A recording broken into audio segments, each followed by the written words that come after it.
పున్నమరాజు కథానిధికి స్వాగతం. ఇప్పుడు మీరు వినబోతున్నది శ్రీమతి పొత్తూరి విజయలక్ష్మి రాసిన హాస్య కథ శృభం.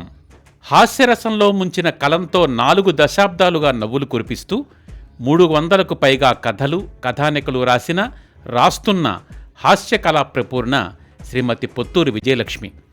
శ్రీవారికి ప్రేమలేఖ, ప్రేమ ఎంత మధురం, ప్రేమ చిత్రం, పెళ్లి విచిత్రం చలనచిత్రాలకు కథలు అందించడంతో పాటు బుల్లితెరకు కూడా ఎన్నో హాస్య రచనలు, ఆకాశవాణిలో హాస్య ప్రసంగాలు చేసిన సాహితీ శిరోమణి శ్రీమతి పొత్తూరి విజయలక్ష్మి. పొట్టి శ్రీరాములు తెలుగు విశ్వవిద్యాలయ కీర్తి పురస్కారం, ఢిల్లీ తెలుగు అకాడమీ పురస్కారం, అమృతలత హాస్య పురస్కారం, ముళ్లపూడి వెంకటరమణ పురస్కారం శ్రీమతి పొత్తూరి విజయలక్ష్మిని వరించిన పురస్కారాల్లో కొన్ని మెచ్చుతునకలు. హాస్యానికి చెరగని చిరునామా శ్రీమతి పొత్తూరి విజయలక్ష్మి రాసిన వైవిధ్యభరిత హాస్య కథ శృభం. వినండి పున్నమరాజు గళంలో.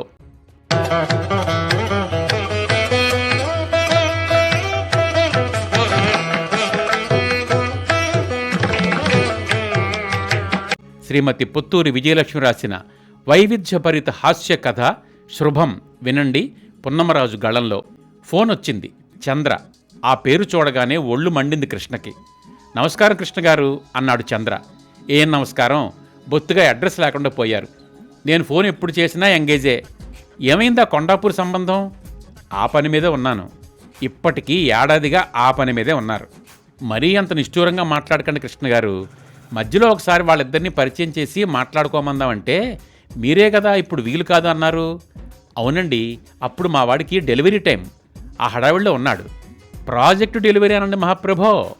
అదేలేండి, వాడు ఆ టెన్షన్లో బొత్తిగా కళాకాంతి లేకుండా ఉన్నాడు. ఆ సమయంలో పెళ్లి చూపులు ఏర్పాటు చేయటం అంత తెలివైన పని కాదు అనిపించింది. ఆ తర్వాత మీతో చాలాసార్లు చెప్పాను, మీరే వాయిదా వేశారు. అమ్మాయికి వీలు కాలేదు. అయినా ఇది ఆన్లైన్లో సామాన్లు తెప్పించుకోవటమా? అబ్బాయి పెళ్ళి, బోల్డంత ఓర్పు ఉండాలి. సర్లేండి, గతం గత. ఇప్పుడు ఎందుకు ఫోన్ చేశారు? ఆ అమ్మాయి ఈ వారం అంతా ఖాళీగానే ఉంటుందిట. మీ అబ్బాయికి వీలైతే వాళ్ళిద్దరూ మాట్లాడుకుని ఓకే అంటే ముందుకెళ్ళొచ్చు. సరే, నేను మా అబ్బాయిని అడిగి చెప్తాను అన్నాడు కృష్ణ. భార్య శాంతి, కూతురు రమ్య, కొడుకు ప్రణవ్తో సమావేశం అయ్యాడు. కొండాపూర్ సంబంధం వాళ్ళ గురించి ఫోన్ చేశాడు చంద్ర అని చెప్పాడు. అప్పుడు మాదాపూర్ సంబంధం అన్నారు కదా నాన్న అంది రమ్య. అప్పుడు అట్లా అనుకున్నాను, కానీ తర్వాత ఆలోచిస్తే వాళ్ళకన్నా కొండాపూర్ సంబంధమే బాగుంటుంది అనిపించింది చెప్పాడు. నువ్వు వీలు చూసుకుని ఆ అమ్మాయితో మాట్లాడాలి అన్నాడు కొడుకుతో. ఇబ్బందిగా కదిలాడు ప్రణవ్. ఇప్పుడు మనకు పెళ్ళి అవసరం అంటారా? ఇంకో 2 ఏళ్ళు ఆగొచ్చు కదా అన్నాడు. మనకు కాదు, నీకు. పెళ్లి చేసుకోవాలంటే పొట్ట రాకుండా, నెత్తి మీద జుట్టు పలచపడిపోకుండా ఆ మాత్రం ఉండగానే చేసుకో. వద్దు అంటే మానుకో. కొన్నాళ్ళు ఆగి అప్పుడు పెళ్లి చెయ్యంటే నా వల్ల కాదు. ఇప్పుడే నీకు పెళ్లి చేసేస్తే నాకు నిశ్చింత. రమ్య పెళ్ళి అంటావా? ఆడపిల్ల, ఇట్టే అయిపోతుంది అన్నాడు. సరే కానివ్వండి అన్నాడు ప్రణవ్. మీ అందరితో ఒక ముఖ్య విషయం చెప్పాలి. వాళ్ళింట్లో అందరికీ ఓ అలవాటు ఉందిట. మాట్లాడుతూ మధ్యలో ఓ అక్షరానికి రావొత్తు పెడతారట. అంటే మాకు అర్థం కాలేదు అన్నారు ముగ్గురు. అంటే మా మామయ్య గారు బ్రజవాడి నుంచి వచ్చారు. మేము ప్రతి శుక్రవారం గుడికి వెళ్తాం అంటారన్నమాట. ముగ్గురు ఫకాలు నవ్వేశారు. ఇలా నవ్వితే వాళ్ళు మనసు కష్టపెట్టుకుంటారు హెచ్చరించాడు. మళ్ళీ అదొహట. అందులో ఆశ్చర్యం ఏముంది? అది మానవ సహజం. నేను వాళ్ళ బాధ అర్థం చేసుకోగలను. మీరు ముగ్గురు జాగ్రత్తగా ఉండాలి. మీ అమ్మ ఓ ముద్దు, దున్నపోత మీద వర్షం పడినట్టు దానికి ఏమీ పట్టదు అన్నాడు. చిద్విలాసంగా నవ్వింది శాంతి. ఆవిడ విచిత్రమైన మనిషి. ఎవరితోనూ ఎక్కువ మాట్లాడదు, ఎక్కువగా పని చేయదు. తన లోకంలో తాను ఉంటుంది. వచ్చిన చిక్కంతా అన్నా చెల్లెలతోనే. మరీ రమ్య గలగలా మాట్లాడడం, పాత జోకు వేసినా కడుపు పట్టుకుని నవ్వడం. నాన్న, పోనీ ఈ సంబంధం వదిలేసి ఇటువంటి ప్రత్యేకతలు లేకుండా నార్మల్గా ఉండే సంబంధం కూడా చూడొచ్చు కదా అని సలహా చెప్పాడు ప్రణవ్. సర్లే, ఇటువంటి చిన్న చిన్న విషయాల కోసం మంచి సంబంధం వదులుకుంటారు ఎవరైనా? అమ్మాయి రూపురేఖలు, చదువు, ఉద్యోగం అన్నీ బాగున్నాయి. మంచి కుటుంబం. ఏడాది నుంచి కింద మీద పడుతుంటే ఇప్పటికి దొరికింది ఈ సంబంధం అన్నాడు విసుగ్గా. అవును, ఈ మాత్రం సంబంధాలు ఎక్కడా కనిపించడం లేదు. అయినా వాళ్ళు నేరాలు చేసి జైలుకెళ్ళలేదు. ఒత్తులేగా, ఎలాగో సర్దుకుపోవచ్చు అంది శాంతి. సరే, రమ్య విషయం ఎలాగో మేనేజ్ చేయొచ్చు. ముందు వీడిని ఇంటర్వ్యూకి సిద్ధం చేయాలి అనుకుని కొడుక్కి క్లాస్ మొదలెట్టాడు. ఊరికినే అవాకులు చవాకులు మాట్లాడకు, పిచ్చి ప్రశ్నలు వేయకు, అనవసరంగా డిస్కషన్ చేయకు. ఆ అమ్మాయి అడిగిన ప్రశ్నలకు తిన్నగా సమాధానం చెప్పు. నాకు ఏ పని రాదు, అడ్డగాడిదిలా పెంచారు అని మాత్రం అనకు. నా రూమ్ అద్దంలా సర్దుకుంటాను, నాకు అన్ని పనులు వచ్చు అని చెప్పు అని బోలెడు విషయాలు చెప్పాడు. అన్నీ శ్రద్ధగా విన్నాడు ప్రణవ్. ఆ అమ్మాయి పేరేమిటి? ఆయన చెప్పటం ఆపేశాక అడిగాడు. ప్రేరణ చెప్పాడు కృష్ణ. పేరులో రావస్తుందా లేకపోతే ఆ కొండాపూర్ వాళ్లే పెట్టారా? పాపం వినయంగానే అడిగాడు ప్రణవ్. ఇదిగో ఇటువంటి అతి తెలివితేటలే వద్దనేది. ప్రేరణ అని ఎక్కడైనా పేరుంటుందా? అయినా వాళ్ళన్నింటికీ ఒత్తులు పెట్టరు అని కోప్పడ్డాడు ఆయన. మొత్తానికి ప్రణవ్ ప్రేరణ మాట్లాడుకున్నారు. ఇద్దరూ ఓకే అన్నారు. ప్రధానమైన ఘట్టం ముగిసింది. ఇక మిగిలిన విషయాలు మాట్లాడుకోవాలి. మంచి రోజు చూసుకుని వస్తాం మీ ఇంటికి అన్నారు ఆడపెళ్లివారు. ఇక కృష్ణ హడావిడి మొదలు. శాంతి, వాళ్ళు ఎదురుగుండా దీపం సీమలా కూర్చోకు, అత్తగారికి బొత్తిగా ఏ పని రాదు అనుకుంటారు వాళ్ళు.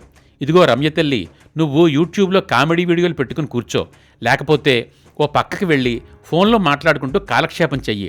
సుపుత్ర జాగ్రత్త అని అందరికీ సూచనలు ఇచ్చేశాడు. అనుకున్న సమయానికి వచ్చారు ఆడపెళ్లివారు. పెళ్లి కూతురు, ఆ పిల్ల తల్లి, తండ్రి, బాబాయి, ఆయన కొడుకు ఆదరంగా ఆహ్వానించారు మగపెళ్లివారు. ఐయామ్ శ్రీధర్, నా భార్య గీత, మా తమ్ముడు రాజేంద్ర, వాడి కొడుకు గౌతమ్ అని పరిచయం చేసుకున్నాడాయన. ఫకాలను నవ్వింది రమ్య. నువ్వు కాసేపు ఆ కామెడీ వీడియోలు ఆపమ్మా అని కోప్పడి తన భార్య పిల్లల్ని పరిచయం చేశాడు కృష్ణ. ఏమీ అనుకోకండి, మా అమ్మాయి 24 గంటలు ఫన్నీ వీడియోలు చూసి నవ్వుతూనే ఉంటుంది అన్నాడు. నవ్వే అందం ఆనందం కదండి అన్నాడు రాజేంద్ర. ప్రేరణ, ప్రణవ్ అలా చిన్న డ్రైవ్కి వెళ్ళొస్తామని వెళ్ళిపోయారు. పిల్లలు సరే అన్నారు. ఇక మనం మిగిలిన విషయాలు మాట్లాడుకుందాం అన్నాడు శ్రీధర్. కట్నం ఈ విషయంలో మీరొక్క మాట చెప్తే అన్నాడు రాజేంద్ర. మాకేమి వద్దండి, మీ అమ్మాయికి మీరు ఏమిచ్చుకుంటారో మీ ఇష్టం, పెళ్లి బాగా చేయండి అన్నాడు కృష్ణ. వాళ్ల మొహాలు వికసించాయి. చూడగానే మీరు డబ్బు కాసించే మనుషులు కారు అనుకున్నాం అన్నాడు శ్రీధర్. మాకు ఒక్కతే కూతురు, ఏం లోపం రానివ్వం. అల్లుడికి గొలుసు, వెండి కంచం, చెంబు, అత్తగారికి ఆడపడుచుకి వెండి ప్రాణకం బిందెలు ఇస్తాం అంటూ ఉత్సాహంగా చెప్పింది గీత. మరీ ఎండలు ముదరకుండా మాఘమాసంలో ముహూర్తాలు పెట్టుకుందాం అన్నాడు శ్రీధర్. ఇంకా అన్ని విషయాలు మాట్లాడుకున్నారు. ప్రేరణ, ప్రణవ్ వచ్చేశారు. ఇక మేము వెళ్తాం అని లేచారు ఆడపెళ్లివారు. గేటు దాకా వెళ్ళి సాగనంపారు. వాళ్ళు వెళ్ళగానే రమ్యను బాగా కోప్పడ్డాడు కృష్ణ. ఎంత చెప్పినా బుద్ధి రాదా నీకు? వాళ్ళున్నంతసేపు నవ్వే అన్నాడు. ఏం చెయ్యను, నవ్వు ఆగితేనా? ఏరా అన్నయ్య, ఏముంటుంది నీ వుడ్బీ అంది నవ్వుతూ. బాగానే ఉంది, కొత్త వ్యక్తితో మాట్లాడినట్టు అనిపించలేదు. ఎక్కడొత్తులు పెట్టింది? మరో ప్రశ్న. గుర్తుపెట్టుకోవడం కష్టం, మాటల్లో కలిసిపోతాయి ఒత్తులు. మా బ్రాసు జడ్డి వెదవ, ఊరూరికే తండ్రు టెన్షన్ పడి ట్రీమ్లో అందరినీ టెన్షన్ పెడతాడు అని చెప్పింది అన్నాడు. ఫకాలను నవ్వింది రమ్య. వాళ్ళట్లా కబుర్లు చెప్పుకుంటూ ఉండగానే కాలింగ్ బెల్ మోగింది. తలుపు తీసి చూస్తే వెళ్ళిన ఆడపెళ్లి వాళ్ళు మళ్ళీ వచ్చారు. వాళ్ల మొహాలు కాస్త గంభీరంగా ఉన్నాయి. కృష్ణ తెల్లబోయాడు. ఈ మధ్యకాలంలో చాలాసార్లు సరే అనుకున్న తర్వాత బెడిసి కొడుతున్నాయి పెళ్లి వ్యవహారాలు. కొంతదాకా నడిచాక వద్దులండి, మేం మనసు మార్చుకున్నా ఉంటున్నారు. ఇదిగో ఇప్పుడు వీళ్లు కూడా మనసు మార్చుకున్నట్టున్నారు అనుకున్నాడు. కాసేపు మౌనంగా ఉండిపోయారు వాళ్ళు. అప్పుడు నోరు విప్పాడు పిల్ల తండ్రి. కృష్ణగారు, మాకొక సమస్య వచ్చి పడింది అన్నాడు. ఏంటో చెప్పండి అన్నాడు కృష్ణ. మా గౌతమ్కి మీ అమ్మాయి చాలా నచ్చింది, వాళ్లతో మాట్లాడండి అని గొడవ మొదలుపెట్టాడు. వెనక్కి పోదామంటాడు. ఇప్పటికిప్పుడు కాదు అనరా, వింటం లేదు, మృండికేస్తున్నాడు. క్రారు వెనక్కి తిప్పేదాకా ఊరుకోలేదు. మీకు అంగీకారం అయితే అన్నాడు శ్రీధర్ వినయంగా. ఆశ్చర్యపోయాడు కృష్ణ. గౌతమ్ వంక చూశాడు. చక్కగా ఉన్నాడు, మంచి ఉద్యోగం. హఠాత్తుగా అతని మీద జాలేసింది. రమ్య అమ్మకంటే 4 ఆకులు ఎక్కువే చదువుకుంది. ఈ ఒక్కపూట వంట చేయి, ఎక్కువేం వద్దు, 4 బంగాళదుంపలు వేయించి చారు పెట్టు అన్నా సరే ఫోన్ తీసుకుని ఎవరికో ఆర్డర్ ఇస్తుంది కానీ చచ్చినా కదలదు. ఎవడో వెర్రి వెంగళప్ప బలైపోతాడు అనుకునేవాడు. ఇప్పుడు వీళ్ళిలా సడన్గా వచ్చి అడిగేసరికి ఏం చెప్పాలో అర్థం కాలేదు. మావాడు బుద్ధిమంతుడు, మాకు ఇల్లు రాకిలి ఉన్నాయి. అన్నింటికన్నా ముఖ్యమైన విషయం ఏంటంటే ఈ సంబంధం చేస్తే అన్రా చెల్లెళ్ళు ఒక్కరి ఇంట్లోనే వెళ్ళినట్టుంటుంది. మీ అమ్మాయికి ఆడప్రోడ్చి కూడా ఉండదు అన్నాడు రాజేంద్ర. మాకు నచ్చినంత మాత్రాన సరిపోదు కదా, మీకు మీ అమ్మాయికి కూడా నచ్చాలి, మీరు ఆలోచించుకుని చెప్పండి అంది గీత. కృష్ణ తన కుటుంబ సభ్యులను లోపలికి తీసుకెళ్లాడు. కాసేపు తర్జన భర్జన పడ్డారు. నేనోసారి అతనితో విడిగా మాట్లాడతాను అంది రమ్య. ఆ ఏర్పాటు జరిగింది. పూర్తిగా ఏకపక్షం. రమ్య వైపు నుంచే సంభాషణ మొత్తం. గౌతమ్ నోటి వెంట మాటా పలుకు లేవు. రమ్య చెప్పిన వాటన్నింటికీ బొర్రోపుతూ కూర్చున్నాడు. రమ్యను మొదటిసారి చూడగానే ఫ్లాటు. ఆ నవ్వుతుంటే బొగ్గల సొట్టలు చూసి పరవశించిపోయాడు. రమ్య మాట్లాడడం ఆపేశాక అప్పుడు నోరిప్పాడు. లవ్ ఎట్ ఫస్ట్ సైట్ అంటే అది ఇంపాసిబుల్ అనుకునేవాణ్ణి. మిమ్మల్ని చూశాక కాదు 100% నిజం అనిపించింది. ప్లీజ్ ఈ పెళ్లికి ఓకేనండి. జీవితంలో ఎప్పుడూ మీరు రిగ్రెట్ అయ్యే పరిస్థితి రానివ్వను అన్నాడు దీనంగా. బయటికి వచ్చి తన నిర్ణయం చెప్పింది రమ్య. వాళ్ళందరి మొహాలు వికసించాయి. మా ఆవిడ వాళ్ళ చెల్లెలూరెళ్ళింది. ఈ విషయం చెప్పాం. చాలా ఇదిగా ఎదురు చూస్తూ ఉంటుంది. నాన్న గౌతమ్, అమ్మకి వీడియో కాల్ చేసి రాబోయే క్రోడలను చూపించు అన్నాడు ధర్మేంద్ర. వెంటనే ఫోన్ చేసి అమ్రా అన్నాడు గౌతమ్. కృష్ణ ఇంకా అయోమయంగానే ఉన్నాడు. జరుగుతున్నది పూర్తిగా బుర్రకెక్కడం లేదు అతనికి. శ్రీధర్ అతను చేయి పట్టుకుని చాలా హ్యాపీగా ఉంది నాకు అన్నాడు.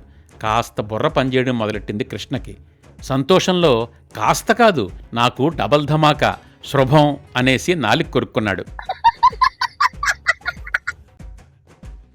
కథ విన్నారుగా. ఈ వీడియోపై మీ అభిప్రాయాన్ని యూట్యూబ్లో కామెంట్గా వ్రాయండి. వీడియో లింకును అందరితో పంచుకోండి. మరిన్ని మంచి వీడియోల కోసం ఛానల్ను సబ్స్క్రైబ్ చేసి గంట మీద నొక్కండి. ధన్యవాదాలు. మీ పున్నమరాజు.